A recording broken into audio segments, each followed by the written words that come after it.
लीजिए सुनिए प्रेमचंद की लिखी कहानी जुगनू की चमक। वाचन समीर गोस्वामी का है। पंजाब के सिंह राजा रणजीत सिंह संसार से चल चुके थे और राज्य के वे प्रतिष्ठित पुरुष जिनके द्वारा उनका उत्तम प्रबंध चल रहा था, परस्पर के द्वेष और अनबन के कारण मर मिटे थे। राजा रणजीत सिंह का बनाया हुआ सुंदर किंतु खोखला भवन नष्ट हो चुका था। कुंवर दिलीप सिंह अब इंग्लैंड में थे और रानी चंद्रकुंवरी चुनार के दुर्ग में। रानी चंद्रकुंवरी ने विनष्ट होते हुए राज्य को बहुत संभालना चाहा, किंतु शासन प्रणाली न जानती थी और कूटनीति ईर्ष्या की आग भड़काने के सिवा और क्या करती। रात के 12 बज चुके थे। रानी चंद्रकुंवरी अपने निवास भवन के ऊपर छत पर खड़ी गंगा की ओर देख रही थी और सोचती थी, लहरें क्यों इस प्रकार स्वतंत्र हैं। उन्होंने कितने गांव और नगर डुबोए हैं, कितने जीव जंतु तथा द्रव्य निकल गई हैं, किंतु फिर भी वे स्वतंत्र हैं। कोई उन्हें बंद नहीं करता, इसलिए ना कि वे बंद नहीं रह सकती। वे गरजेंगी, बल खाएंगी और बांध के ऊपर चढ़कर उसे नष्ट कर देंगी, अपने जोर से उसे बहा ले जाएंगी। ये सोचते विचारते रानी गादी पर लेट गई। उनकी आंखों के सामने पूर्व अवस्था की स्मृतियां मनोहर स्वप्न की भांति आने लगीं। कभी उसकी भौं की मरोड़ तलवार से भी अधिक तीव्र थी और उनकी मुस्कुराहट वसंत की सुगंधित समीर से भी अधिक प्राण पोषक। किंतु हाय, अब इनकी शक्तिहीन अवस्था को पहुंच गई। रोएं तो अपने को सुनाने के लिए, हंसें तो अपने को बहलाने के लिए। यदि बिगाड़ें तो किसी का क्या बिगाड़ सकती हैं, और प्रसन्न हो तो किसी को क्या बना सकती हैं। रानी और बांदी में कितना अंतर है। रानी की आंखों से आंसू की बूंदें झरने लगीं, जो कभी विष से अधिक प्राणनाशक और अमृत से अधिक अनमोल थीं।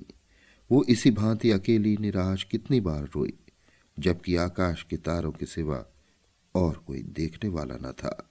इसी प्रकार रोते रोते रानी की आंखें लग गईं। उसका प्यारा कलेजे का टुकड़ा कुंवर दिलीप सिंह, जिसमें उसके प्राण बसते थे, उदास मुख आकर खड़ा हो गया।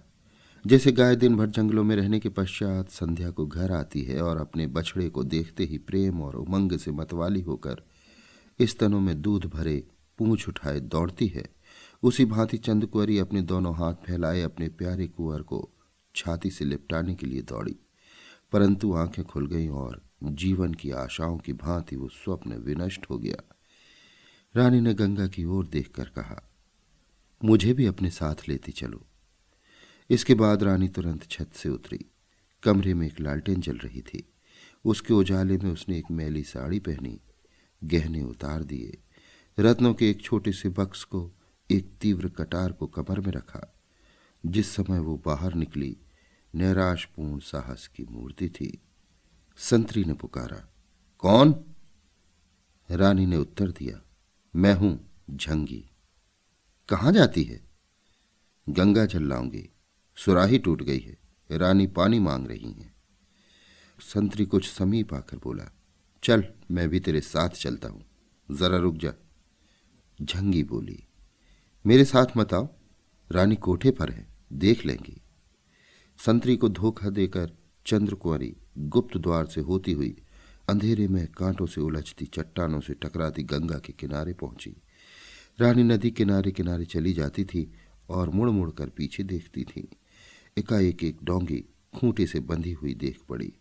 रानी ने उसे ध्यान से देखा तो मल्लाह सोया हुआ था। उसे जगाना काल को जगाना था। वो तुरंत रस्सी खोलकर नाव पर सवार हो गई। नाव धीरे धीरे धार के सहारे चलने लगी, शोक और अंधकारमय स्वप्न की भांति जो ध्यान की तरंगों के साथ बहा चला जाता हो। नाव के हिलने से मल्लाह चौंक कर उठ बैठा। आंखें मलते मलते उसने सामने देखा तो पटरे पर एक स्त्री हाथ में डांड लिए बैठी है। घबरा कर पूछा, ते कौन है रे? नाव कहाँ लिए जाती है? रानी हंस पड़ी। भय के अंत को साहस कहते हैं। बोली, सच बताओ या झूठ? मल्लाह कुछ भयभीत सा होकर बोला, सच बताया जाए। रानी बोली, अच्छा तो सुनो, मैं लाहौर की रानी चंद्रकुंवरी हूं। इस किले में कैदी थी, आज भागी जाती हूं। मुझे जल्दी बनारस पहुंचा दो, तुझे निहाल कर दूंगी, और शरारत करेगा तो देख, कटार से सिर काट दूंगी। सवेरा होने के पहले मुझे बनारस पहुंचना चाहिए। ये धमकी काम कर गई। मल्लाह ने विनीत भाव से अपना कंबल बिछा दिया और तेजी से डांड चलाने लगा। किनारे के वृक्ष और ऊपर से जगमगाते हुए तारे साथ साथ दौड़ने लगे। प्रातःकाल चुनार के दुर्ग में प्रत्येक मनुष्य अचंभित और व्याकुल था। संतरी, चौकीदार और लौंडिया सब सिर नीचे किए दुर्ग के स्वामी के सामने उपस्थित थे। अन्वेषण हो रहा था, परंतु कुछ पता न चलता था। उधर रानी बनारस पहुंची, परंतु वहां पहले से ही पुलिस और सेना का जाल बिछा हुआ था। नगर के नाके बंद थे। रानी का पता लगाने वाले के लिए एक बहुमूल्य पारितोषिक की सूचना दी गई थी। बंदीगृह से निकलकर रानी को ज्ञात हो गया कि वो और दृढ़ कारागार में है। दुर्ग में प्रत्येक मनुष्य उसका आज्ञाकारी था। दुर्ग का स्वामी भी उसे सम्मान की दृष्टि से देखता था, किंतु आज स्वतंत्र होकर भी उनके ओठ बंद थे। उन्हें सभी स्थानों में शत्रु देख पड़ते थे। पंख रहित पक्षी को पिंजरे के कोने में ही सुख है। पुलिस के अफसर प्रत्येक आने जाने वाले को ध्यान से देखते थे, किंतु उस भिखारिनी की ओर किसी का ध्यान नहीं जाता था, जो एक फटी हुई साड़ी पहने यात्रियों के पीछे पीछे धीरे धीरे सिर झुकाए गंगा की ओर चली आ रही है। न वो चौंकती है, न हिचकती है, न घबराती है।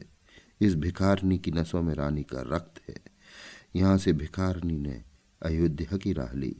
वो दिन भर विकट मार्गों में चलती और रात को किसी सुनसान स्थान पर लेट रहती थी। मुख पीला पड़ गया था, पैरों में छाले थे, फूल सा बदन कुम्हला गया था।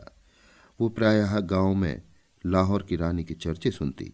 कभी कभी पुलिस के आदमी भी उसे रानी की टोह में दत्त चित्त देख पड़ते।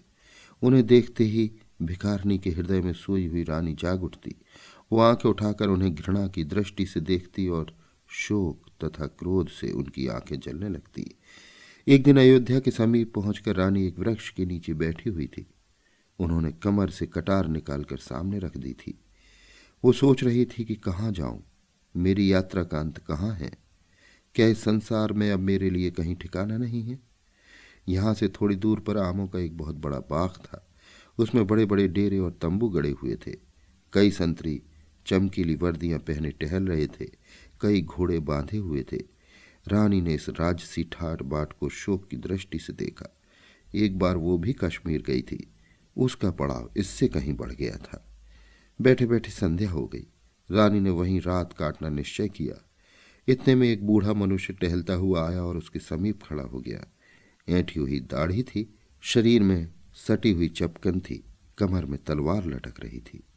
इस मनुष्य को देखते ही रानी ने तुरंत कटार उठाकर कमर में खोंस ली। सिपाही ने उसे तीव्र दृष्टि से देखकर पूछा, बेटी कहां से आती हो। रानी ने कहा, बहुत दूर से। कहां जाओगे। ये नहीं कह सकती, बहुत दूर। सिपाही ने रानी की ओर फिर ध्यान से देखा और कहा, जरा अपनी कटार दिखाओ। रानी कटार संभाल कर खड़ी हो गई और तीव्र स्वर से बोली, मित्र हो या शत्रु। ठाकुर ने कहा, मित्र। सिपाही की बातचीत करने के ढंग में और चेहरे में कुछ ऐसी विलक्षणता थी जिससे रानी को विवश होकर विश्वास करना पड़ा। वो बोली, विश्वासघात न करना। ये देखो।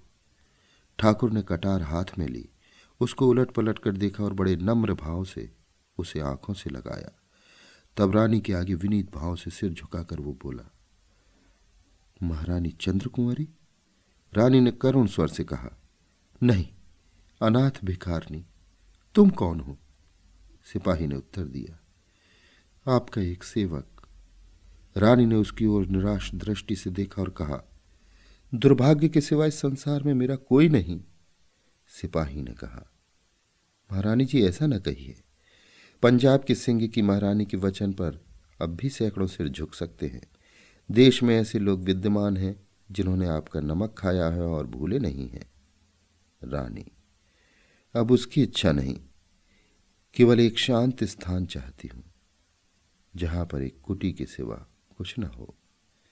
सिपाही, ऐसा स्थान पहाड़ों में ही मिल सकता है। हिमालय की गोद में चलिए, वहीं आप उपद्रव से बच सकती है। रानी आश्चर्य से, शत्रुओं में जाऊं? नेपाल कब हमारा मित्र रहा है? सिपाही, राणा जंग बहादुर दृढ़ प्रतिज्ञ राजपूत हैं। रानी, किंतु वही जंग बहादुर तो है जो अभी अभी हमारे विरुद्ध लॉर्ड डलहौजी को सहायता देने पर उद्यत था। सिपाही कुछ लज्जित होकर, तब आप महारानी चंद्रकुंवरी थी, आज आप भिखारिनी हैं। ऐश्वर्य के द्वेषी और शत्रु चारों ओर होते हैं। लोग जलती हुई आग को पानी से बुझाते हैं, पर राख माथे पर चढ़ाई जाती है। आप जरा भी सोच विचार न करें। नेपाल में अभी धर्म का लोप नहीं हुआ है। आप भय त्याग करें और चलें। देखिए वो आपको किस भांति सिर और आंखों पर बिठाता है। रानी ने रात इसी वृक्ष की छाया में काटी। सिपाही भी वहीं सोया। प्रातःकाल वहां दो तीव्रगामी घोड़े देख पड़े। एक पर सिपाही सवार था और दूसरे पर एक अत्यंत रूपवान युवक। वो रानी चंद्रकुंवरी थी, जो अपनी रक्षा स्थान की खोज में नेपाल जाती थी। कुछ देर पीछे रानी ने पूछा, ये पड़ाव किसका है? सिपाही ने कहा, जंग बहादुर का। वे तीर्थ यात्रा करने आए हैं, किंतु हमसे पहले पहुंच जाएंगे। रानी, तुमने उनसे मुझे यहीं क्यों न मिला दिया? उनका हार्दिक भाव प्रकट हो जाता। सिपाही, यहां उनसे मिलना असंभव था। आप जासूसों की दृष्टि से न बच सकती। उस समय यात्रा करना प्राण को अर्पण कर देना था। दोनों यात्रियों को अनेकों बार डाकुओं का सामना करना पड़ा। उस समय रानी की वीरता, उसका युद्ध कौशल तथा फुर्ती देखकर बूढ़ा सिपाही दांतों तले अंगुली दबाता था। कभी उनकी तरह तलवार काम कर जाती और कभी घोड़े की तेज चाल। यात्रा बड़ी लंबी थी। जेठ का महीना मार्ग में ही समाप्त हो गया। वर्षा ऋतु आई। आकाश में मेघमाला छाने लगी। सूखी नदियां उतरा चलीं। पहाड़ी नाले गरजने लगे। न नदियों में नाव, न नालों पर घाट, किंतु घोड़े सधे हुए थे। स्वयं पानी में उतर जाते और डूबते उतरते, बहते, भंवर खाते पार पहुंच जाते। एक बार बिच्छू ने कछुए की पीठ पर नदी की यात्रा की थी। ये यात्रा उससे कम भयानक न थी। कहीं ऊंचे ऊंचे साखू और महुए के जंगल थे और कहीं हरे भरे जामुन के वन। उनकी गोद में हाथी और हिरणों के झुंड कलोले कर रहे थे। धन की क्यारियां पानी से भरी हुई थी। किसानों की स्त्रियां धान रोपती थीं और सुहावने गीत गाती थीं। कहीं उन मनोहरी ध्वनियों के बीच खेत की मेड़ों पर छाते की छाया में बैठे हुए जमींदारों के कठोर शब्द सुनाई देते थे। इसी प्रकार यात्रा के कष्ट सहते, अनेकानेक विचित्र दृश्य देखते दोनों यात्री तराई पार करके नेपाल की भूमि में प्रविष्ट हुए। प्रातःकाल का सुहावना समय था। नेपाल के महाराज सुरेंद्र विक्रम सिंह का दरबार सजा हुआ था। राज्य के प्रतिष्ठित मंत्री अपने अपने स्थान पर बैठे हुए थे। नेपाल ने एक बड़ी लड़ाई के पश्चात तिब्बत पर विजय पाई थी। इस समय संधि की शर्तों पर विवाद छिड़ा था। कोई युद्ध व्यय का इच्छुक था, कोई राज्य विस्तार का, कोई महाशय वार्षिक कर पर जोर दे रहे थे। केवल राणा जंग बहादुर के आने की देर थी। वे कई महीने देशाटन के पश्चात आज ही रात को लौटे थे और प्रसंग, जो उन्हीं के आगमन की प्रतीक्षा कर रहा था, अब मंत्री सभा में उपस्थित किया गया था। तिब्बत के यात्री आशा और भय की दशा में प्रधानमंत्री के मुख से अंतिम निर्णय सुनने को उत्सुक हो रहे थे। नियत समय पर चौबदार ने राणा के आगमन की सूचना दी। दरबार के लोग उन्हें सम्मान देने के लिए खड़े हो गए।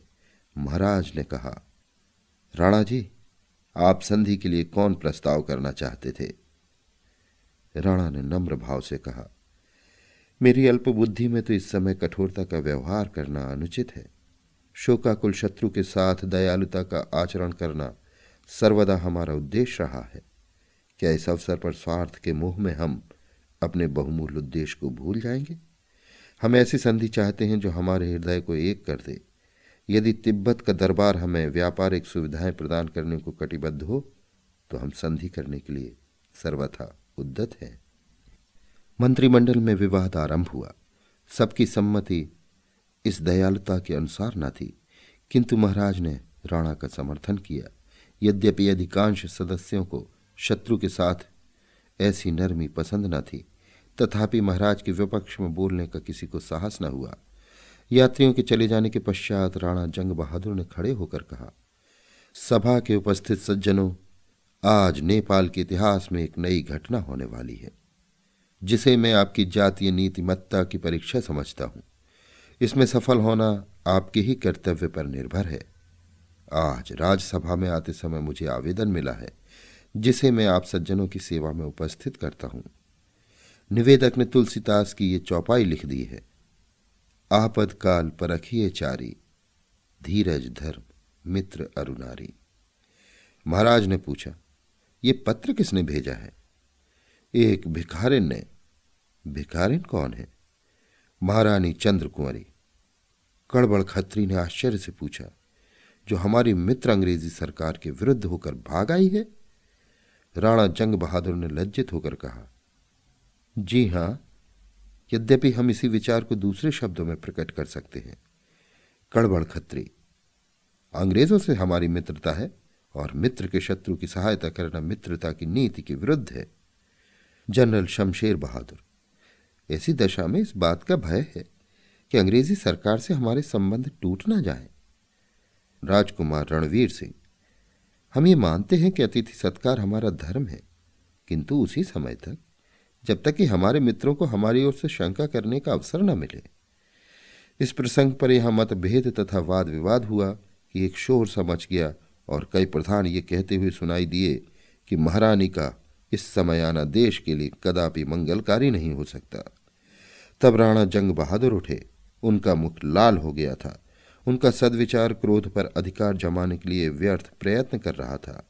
वे बोले, भाइयों, यदि इस समय मेरी बात आप लोगों को अत्यंत कड़ी जान पड़े तो मुझे क्षमा कीजिएगा, क्योंकि अब मुझ में अधिक श्रवण करने की शक्ति नहीं है। अपनी जातीय साहसहीनता का ये लज्जाजनक दृश्य अब मुझसे नहीं देखा जाता। यदि नेपाल के दरबार में इतना भी साहस नहीं कि वो अतिथि सत्कार और सहायता की नीति को निभा सके, तो मैं इस घटना के संबंध में सब प्रकार का भार अपने ऊपर लेता हूं। दरबार अपने को इस विषय में निर्दोष समझे और इसकी सर्वसाधारण में घोषणा कर दे। कड़बड़ खत्री ने गर्म होकर कहा, केवल ये घोषणा देश को भय से रहित नहीं कर सकती। राणा जंग बहादुर ने क्रोध से ओठ चबा लिया, किंतु संभल कर कहा, देश का शासन भार अपने ऊपर लेने वालों की ऐसी अवस्थाएं अनिवार्य हैं। हम उन नियमों से जिन्हें पालन करना हमारा कर्तव्य है मुंह नहीं मोड़ सकते। अपनी शरण में आए हुओं का हाथ पकड़ना, उनकी रक्षा करना राजपूतों का धर्म है। हमारे पूर्व पुरुष सदा इस नियम पर, धर्म पर प्राण देने को उद्यत रहते हैं। अपने माने हुए धर्म को तोड़ना एक स्वतंत्र जाति के लिए लज्जास्पद है।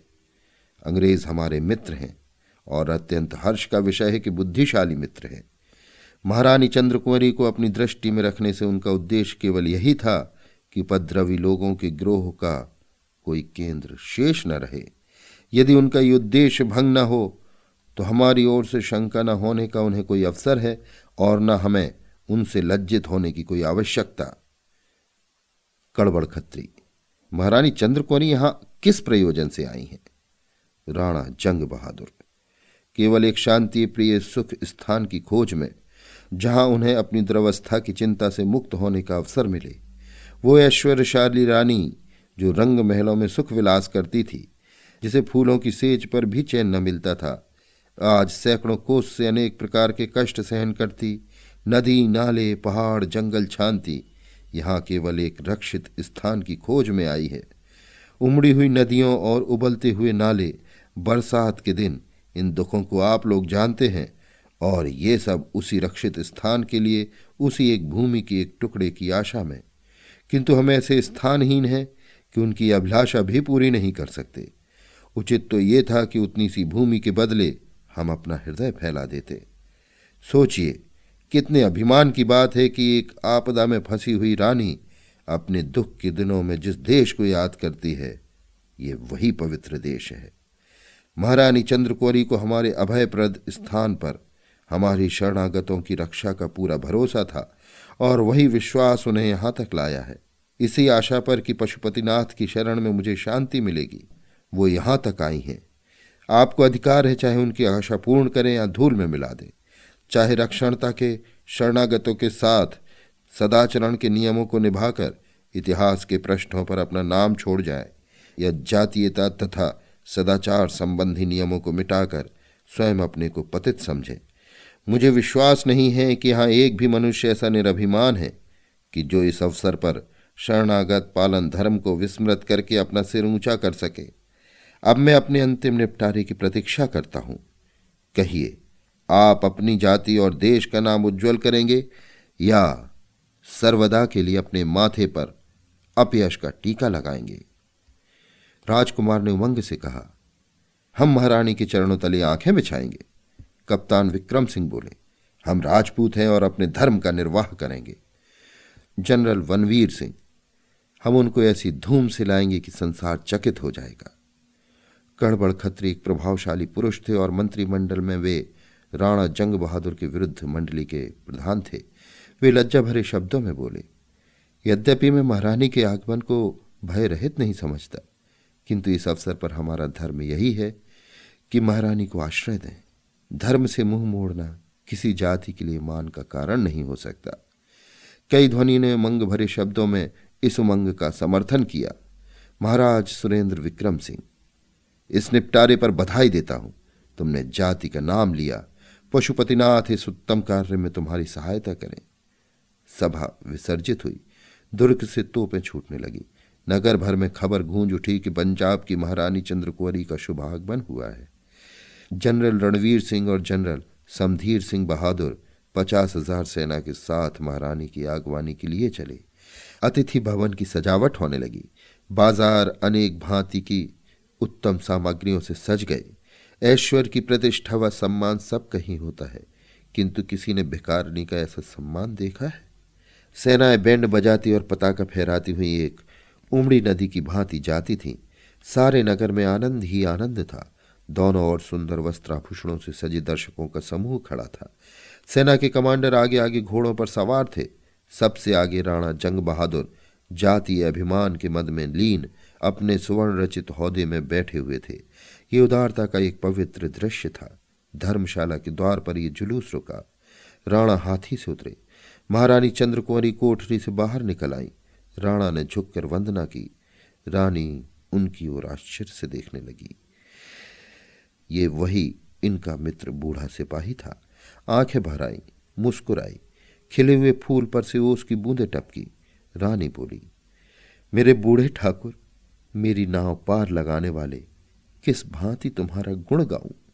राणा ने सिर झुकाकर कहा, आपके चरणाविंद से हमारे भाग उदय हो गए। नेपाल की राजसभा ने 25,000 रुपये से महारानी के लिए एक उत्तम भवन बनवा दिया और उनके लिए 10,000 रुपये मासिक नियत कर दिया। वो भवन आज तक वर्तमान है और नेपाल की शरणागत प्रियता तथा प्रण पालन तत्परता का स्मारक है। पंजाब की रानी को लोग आज भी याद करते हैं। ये वही सीढ़ी है जिससे जातियां यश के सुनहले शिखर पर पहुंचती हैं। यही घटनाएं हैं जिनसे जातीय इतिहास प्रकाश और महत्व को प्राप्त होता है। पॉलिटिकल रेजिडेंट ने गवर्नमेंट की रिपोर्ट की। इस बात की शंका थी कि गवर्नमेंट ऑफ इंडिया और नेपाल के बीच कुछ खिंचाव हो जाए, किंतु गवर्नमेंट को राणा जंग बहादुर पर पूर्ण विश्वास था और जब नेपाल की राज्यसभा ने विश्वास और संतोष दिलाया कि महारानी चंद्रकुंवरी को किसी शत्रु भाव का अवसर न दिया जाएगा, तो भारत सरकार को संतोष हो गया। इस घटना को भारतीय इतिहास में अंधेरी रात में जुगनू की चमक कहना चाहिए। अभी आप सुन रहे थे प्रेमचंद की लिखी कहानी जुगनू की चमक। वाचन समीर गोस्वामी का था।